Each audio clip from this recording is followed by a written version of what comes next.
Hello and good evening viewers, कैसे हैं आप लोग। स्वागत है आपका शेयर बाजार ज्ञान की एक और वीडियो में। और आज की इस वीडियो में हम बात करने वाले हैं एनसीसी लिमिटेड के शेयर के बारे में। 155 हम मेरे चैनल पे काफ़ी डिस्कस करता हूँ मैं शेयर को, और रिसेंट टाइम में बहुत ही अच्छा परफॉर्मेंस भी दिया है एनसीसी ने। पिछले एक साल के अंदर में अगर आप एनसीसी के रिटर्न्स देखेंगे तो 125%। इस टाइम पे वैसे भी small cap mid cap shares काफ़ी चल रहे हैं, लेकिन पिछले 2-3 हफ्ते से मैंने इस पर वीडियो बनाया नहीं है बिकॉज इसके अंदर में कोई खास रैली या फिर मोमेंटम देखने को मिला नहीं है। It has just been stagnant in August. पूरे अगस्त महीने में ये 160 और 150 के बीच में ही घूमता रहा है, लेकिन अब जाके मुझे इसके अंदर में कुछ चीज़ डेवलप होते हुए नजर आ रही है। तो वो क्या कुछ है और इसका क्या इंपॉर्टेंस है वो मैं आपको बताने वाला हूँ। तो अगर आप लोग चैनल पे नए हो तो आप चैनल को प्लीज़ सब्सक्राइब कीजिए ताकि रोज़ आने वाली वीडियोस आपको लगातार मिलती रहे।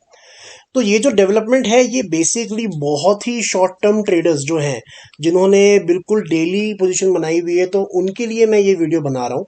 मेरा जो long term medium term view है वो सेम ही है। बेसिकली एनसीसी के अंदर में ये पहली बार नहीं है कि 1-2 महीना कुछ नहीं हुआ है शेयर के अंदर में। अभी तो एक महीने, पिछले एक महीने से कुछ भी इसके अंदर मोमेंटम नहीं देखने को मिला है। सिमिलर चीज़ हमारे को जून से लेकर जुलाई में भी देखने को मिला था। जुलाई का महीना एक ऐसा था जहां बहुत ज़्यादा रैली आई थी, लेकिन from June to July, mid July आपको दिखा था कि ये कहीं पे भी नहीं हिल रहा था share. And similar thing was in May also, जहाँ पे थोड़ा सा नीचे की तरफ गया था। तो ऐसे कंसोलिडेटिंग फेजेस जो है वो आते रहते हैं एनसीसी के अंदर में।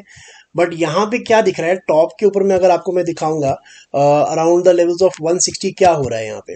सो जैसे हम अपना सपोर्ट ट्रेल करते हैं, अगर आप मेरी वीडियोस पहले देखते आए हो तो मेरा सपोर्ट ट्रेल करने का एक तरीका है जिसको मैं कहता हूँ रेड ग्रीन ग्रीन, कि जब भी एक रेड कैंडल के बाद में दो लगातार ग्रीन कैंडल बनती है हम अपना सपोर्ट वहां मान लेते हैं, राइट। सिमिलर तरीके से हम रेजिस्टेंस भी एक तरीका है देखने का, और वो तरीका है ग्रीन रेड रेड, कि जब भी एक ग्रीन कैंडल के बाद में दो लगातार रेड कैंडल्स बनती हैं। इंपॉर्टेंट चीज यहाँ पे समझने वाली ये है कि मैं दो लगातार रेड कैंडल्स की बात कर रहा हूँ, एक ग्रीन एक लाल एक ग्रीन ऐसी बात नहीं कर रहा हूँ। सो पहला हमारे को यहाँ पे रेजिस्टेंस बनते हुए नजर कहाँ आता है, 160 के करीब। इसका जो टॉप है इसको आप रेजिस्टेंस मान लेंगे, राइट। और जब ये टॉप निकलेगा उसके बाद इसके अंदर नेक्स्ट मूव आएगा।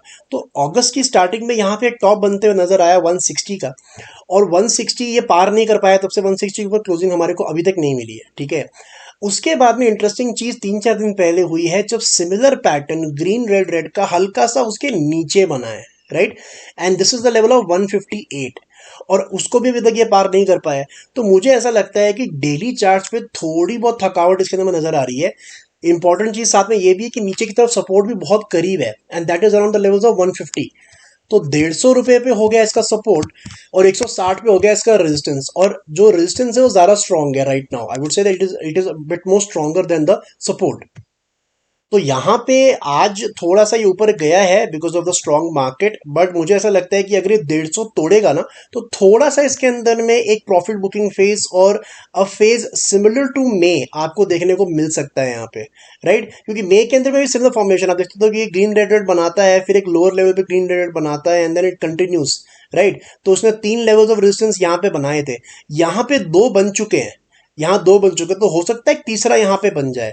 अभी आने वाले दिनों के अंदर में यहाँ पे इसका डिविडेंड भी निकलेगा। इसका एक्स डिविडेंड डेट आ रही है, एक्स डिविडेंड डेट इसकी है 25, इनफैक्ट कल ही है। तो कल जब ये खुलेगा तो 2 रुपये वैसे ही नीचे खुलेगा, बिकॉज 2 रुपीज 20 पैसा का जो डिविडेंड इन्होंने दिया है वो एक्स डेट को निकल जाता है, तो स्टॉक पे से वो हमेशा डिविडेंड का अमाउंट निकल जाता है। तो ये 155 की जगह पे 153 152 पे ही कल खुलेगा। So I think that is what is important. At the same time मैं ये कहूंगा कि वीकली चार्ट्स के ऊपर में कोई प्रॉब्लम नहीं है, weekly charts are absolutely fine.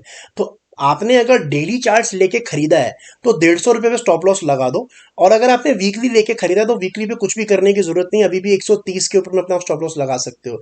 In fact अगर ये आने वाले हफ्तों के अंदर में अगले हफ्ते यहाँ पे ग्रीन कैंडल बनाता है, ठीक है, तो in fact we would be able to trail our stop loss on the weekly charts.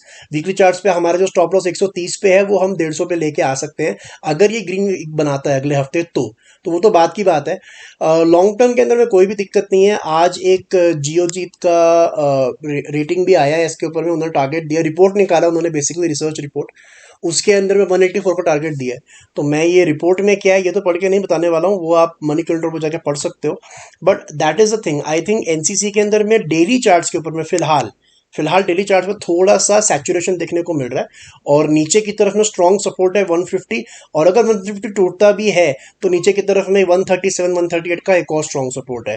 But अगर आपने लिया हुआ है बिल्कुल डेली चार्ट्स को देख के, तो मैं आपको जस्ट आपकी इन्फॉर्मेशन के लिए बता रहा हूँ कि अगर 150 टूटा तो वहां से 7-8% स्टॉक और फिसलने के लिए रेडी है, और 160 निकालना थोड़ा सा इसके लिए टफ हो जाएगा। एंड वंस इट क्रॉसेस 160 आपको बढ़िया रैली देखने को मिलेगी इसके अंदर में, similar to what we saw in the latter half of July. तो दोस्तों ये था मेरा आज का video on NCC. I hope आपको लॉजिकल लेवल्स क्लियर आउट हो गए। कोई सवाल है कमेंट सेक्शन में डाल दीजिए, मैं मिलूंगा आपसे अपनी अगली वीडियो में। तब तक आप अपना ख्याल रखें। All the best guys.